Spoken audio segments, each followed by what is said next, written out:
Hi, Jacob. Thank you for accepting the invitation to actively participate in my webinar. As you know, the topic of today's session is the carpal tunnel syndrome. Since you come from one of the leading pediatric orthopedic hospitals in the United States, the Scottish Rite for children, and your clinical work is primarily focused on the pediatric cases, let's begin with a key question. How often are the carpal tunnel syndrome and other peripheral neuropathies of the hand diagnosed and seen in pediatric patients, actually? That's a great question. Thanks for having me, Zoran. I'm certainly honored and happy to be here to have this discussion with you. You know, carpal tunnel syndrome is a pretty common thing in the adult population, right? We see it a lot, and there's probably a lot of listeners that say, hey, I have it, or I have friends who have it. In the pediatric population, it's actually not that common. There's not a lot of literature out there. There's actually not much about the incidence of it. But a lot of the larger pediatric centers, here in the United States at least, only treat just a handful of them each year. So it's certainly not a common thing as far as carpal tunnel syndrome goes, but it does happen. And then some of the other neuropathies of the hand that we see are also not that common, although they do occur in the pediatric population. Okay, and which underlying conditions or risk factors are most commonly associated with the neuropathies in children? So in regards to carpal tunnel syndrome first, the most common underlying condition we see are these things called lysosomal storage diseases, which are rare genetic conditions where your body, where the lysosomes in your cell can't properly do their job. And so you can get some accumulation of different lipids and other materials that accumulate in different tissues. This affects all kinds of, lots of different parts of your system, but it also affects your wrists, and it leads to carpal tunnel syndrome. So patients often know they have this diagnosis before they develop carpal tunnel syndrome. And so patients with this, it's something that they can monitor for and screen for. Oftentimes that's important because these particular patients have some developmental delay, and so they may not be able to express some of the symptoms that they may have, and so it's important to monitor them.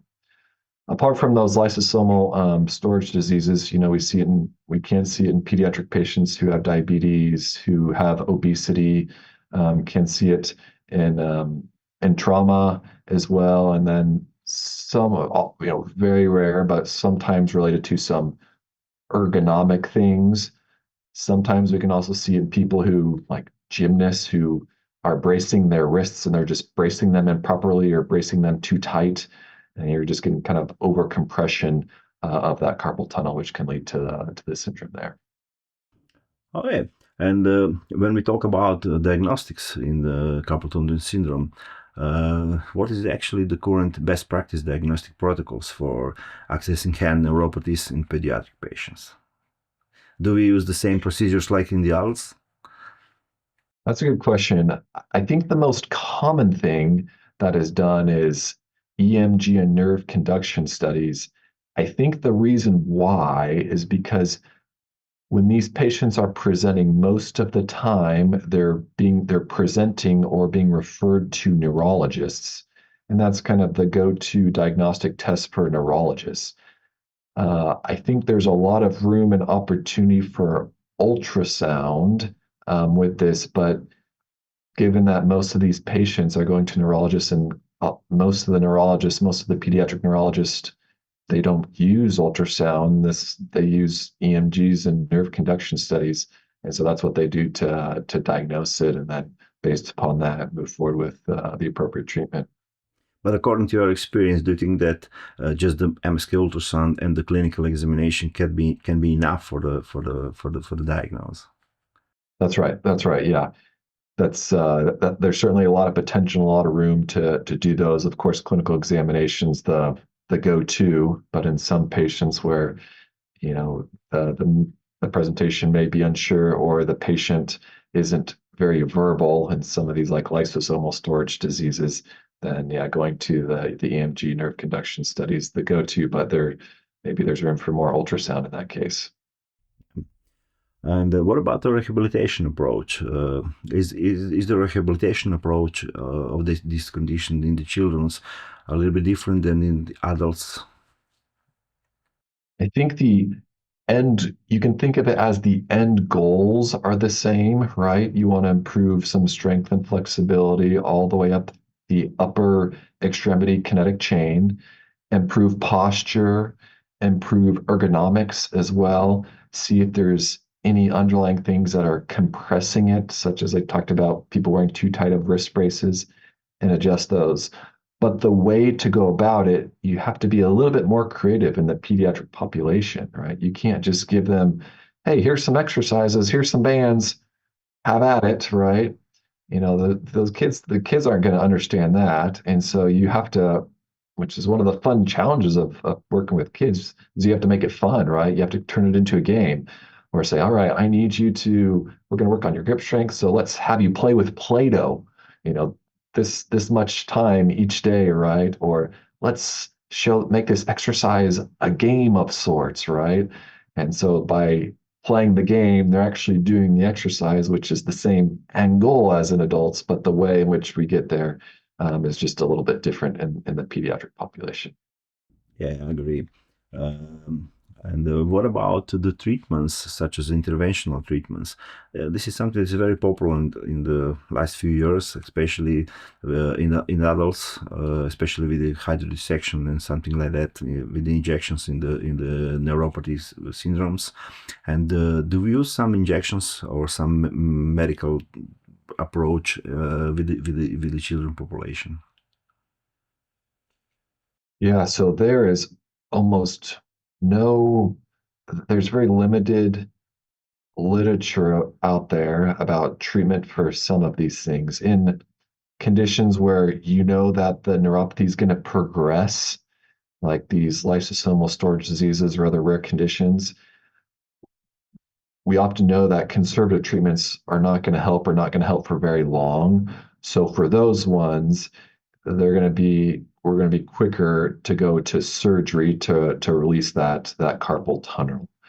Other things where there's some type of restrictive band as well. You can do all the conservative treatment you want, but until you release that restrictive band, if they were born with some type of restriction band on there, you have to free up that nerve to really get the nerve to work the way you want.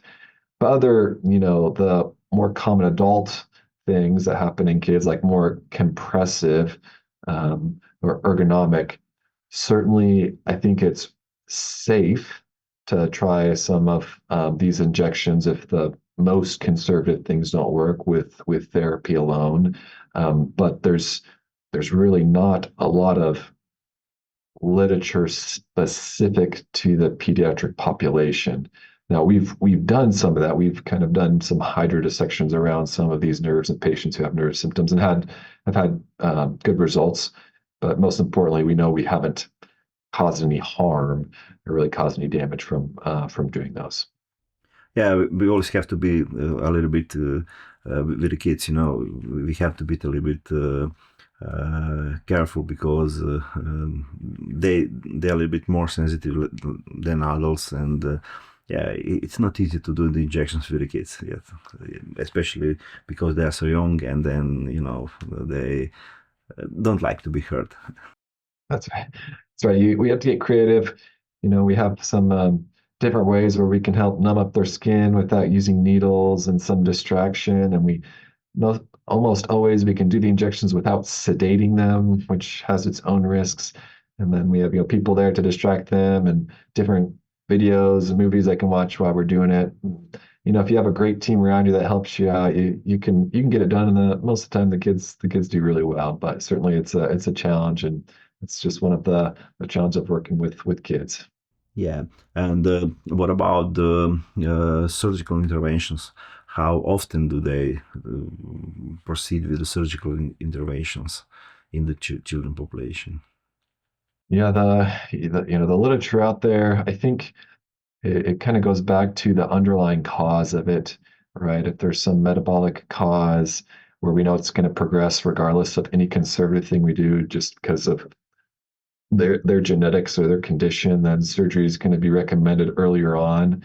If it's a more compressive thing, most of the time can get away without surgery, and they respond well to conservative treatments. And in those cases where there's some trauma, where there's something really restricting that nerve or even transected that nerve, trying to get to those nerves earlier surgically is kind of what usually happens, so that that nerve can start to recover a little bit quickly, a little bit more quickly. And also, it, from a surgical standpoint, it changes the surgery that can be done, right? If you can get to that nerve earlier, you can potentially repair the nerve, or as opposed to if it's a little bit later, you may have to put a graft in there, which can change, the recovery time as well.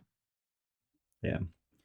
Okay, and what are the potential long-term consequences in pediatric population, pediatric hand neuropathies, if we don't treat the condition, and if we diagnose it too late?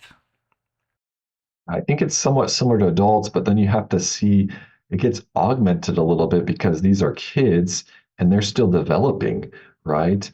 And so we want to maximize the use of their hands and upper extremities while they're developing, because that has, our hands and upper extremities are so important for life and the things we do and the skills we can learn and the education we can get and the jobs we can get.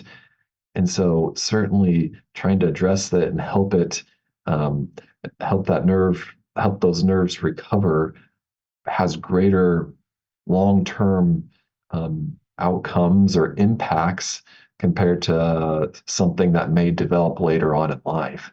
So certainly we want to be aware of those nerves and those patients with neuropathies. One of the pluses of kids, kids, and generally speaking, they heal well. And that goes well to their nerves, right, as well. If they have a neuropathy and you're treating it appropriately, it's probably going to heal a lot quicker than what you'd see in adult. And so that's the flip side is, yeah, they can recover, and they can recover relatively quickly compared to the adult population. Yeah, and I think that at the end we can agree that it can be very challenging with the kids. But yeah, trying to get it on their terms and understand why it's important, and in a language that they understand, where we like to use big words in medicine, but they don't understand, they don't understand the big words. So Yeah, yes, I agree. Okay, so thank you for being on my webinar. And before we finish, I just wanted to mention that this August will mark the 5th edition of the annual Pediatric Musculoskeletal Ultrasound Symposium that will be held in Dallas, in Frisco. And I have to admit that you're doing an incredible job with the organization and with this event for each year in the Frisco. And it truly stands out as one of the few conferences in the world and which are dedicated entirely to the pediatric ultrasound musculoskeletal diagnostics. This is very valuable for worldwide, because it's a rare to have such a specialized conferences, and I'm really honored to be part of your expert team, and again this year to come to Frisco, and thank you so much for the invitation. And of course, we like to and love to see as many of you as possible to join us in Frisco in August and to learn a little bit more about the MSK ultrasound in the pediatric populations. yeah, well, thanks for having me, Zoran. Appreciate you. Appreciate being on this webinar and being such a esteemed faculty for a conference that we've had now.